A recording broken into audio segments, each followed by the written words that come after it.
अंग्रेजी फ्रांसीसी संघर्ष। ठीक, अंग्रेजी और फ्रांसीसी संघर्ष ही क्या होता है, उसी को हम कर्नाटक युद्ध कहते हैं।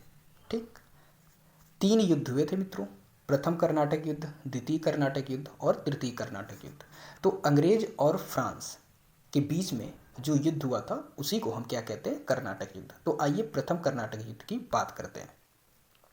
ठीक, देखिए होता क्या है, प्रथम कर्नाटक युद्ध 1746 से 48 के मध्य लड़ा जाता है। इसका तत्कालिक कारण क्या होता है, एक अंग्रेज कैप्टन बर्नेट रहते हैं, वो फ्रांसीसी जहाज पर अधिकार कर लेते हैं अपनी कुछ सेनाओं के साथ। ठीक, अब यही युद्ध का कारण हो जाता है। या फिर एक और आप कारण समझिए, ये जो यूरोप में युद्ध चल रहा होता है, ऑस्ट्रिया के उत्तराधिकार का युद्ध, उसी का विस्तार मात्र होता है। ठीक, और ये जो ऑस्ट्रिया का उत्तराधिकार का युद्ध होता है वो एक्सला शापेल की संधि 1748 में जब होती है तभी समाप्त हो जाता है। ठीक, तो प्रथम कर्नाटक युद्ध में दो ही चीज़ महत्वपूर्ण है, एक तो इसकी टाइमिंग क्या है 1746 से 48, और इसमें कौन सी संधि हुई थी, तो एक्सला शापेल की संधि हुई थी ये 1748 में। ठीक, बस इतना ही महत्वपूर्ण है।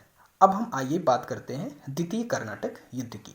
तो देखिए जो द्वितीय कर्नाटक युद्ध है ना मित्रों, वो बहुत ज़्यादा इम्पॉर्टेंट नहीं है, उसमें बस आपको ये ध्यान रखना है, क्या ध्यान रखना है, जो द्वितीय कर्नाटक युद्ध हुआ था वो 1749 से 1754 के मध्य हुआ था।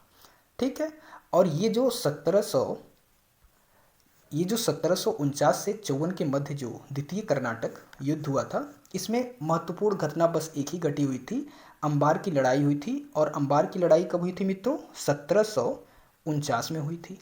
ठीक, एकदम स्टार्टिंग में ही हो गई थी।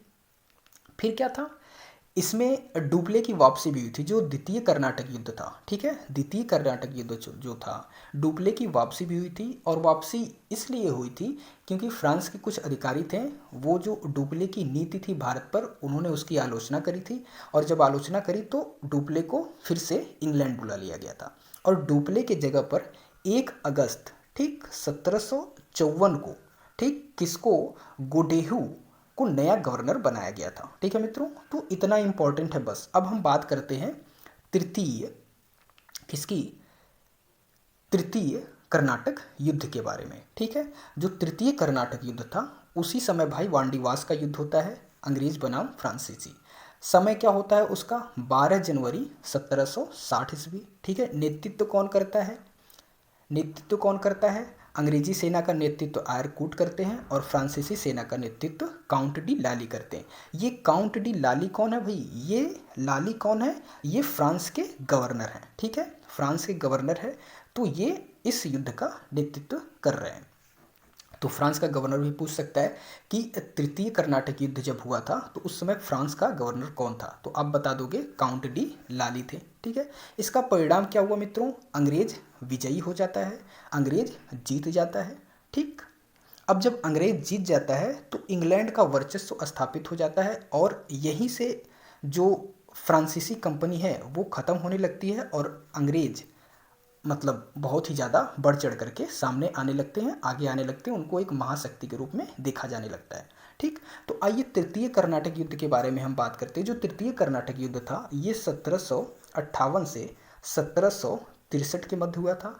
और इसी देखिए 1758 से 1763 और इसी तृतीय कर्नाटक युद्ध के बीच में अगर तात्कालिक कारण की मैं बात करता हूं तो आप ये समझिए, जो सप्तवर्षीय युद्ध लड़ा जा रहा था यूरोप में ऑस्ट्रिया और प्रशा के मध्य, ऑस्ट्रिया और प्रशा के मध्य जो युद्ध लड़ा जा रहा था, कौन सा भाई, सप्तवर्षीय युद्ध। सप्तवर्षीय युद्ध की अगर टाइमिंग की बात करता हूँ तो 1756 से सच हाँ 63। ठीक है, 1700 ये 7 वर्षों तक लड़ा गया था, इसलिए इसको क्या कहते हैं, 1756 से 63। ठीक, तो 7 वर्षों तक लड़ा गया, सप्तवर्षीय युद्ध हमने बोल दिया। आप ये समझिएगा कि तीसरा जो कर्नाटक युद्ध हुआ था वो उसका तात्कालिक कारण सप्तवर्षीय युद्ध का विस्तार ही था, जो कि यूरोप में लड़ा जा रहा था, किसके किसके बीच, ऑस्ट्रिया और प्रशा के बीच। तो ऑस्ट्रिया का नेतृत्व कौन कर रहा था भाई, फ्रांस कर रहा था, और प्रशा का नेतृत्व इंग्लैंड कर रहा था। ठीक है मित्रों,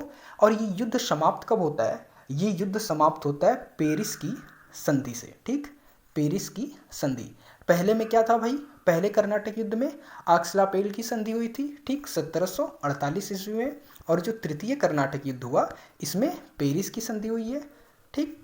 आप याद रखिएगा तृतीय कर्नाटक युद्ध की टाइमिंग है 1749 से 1754।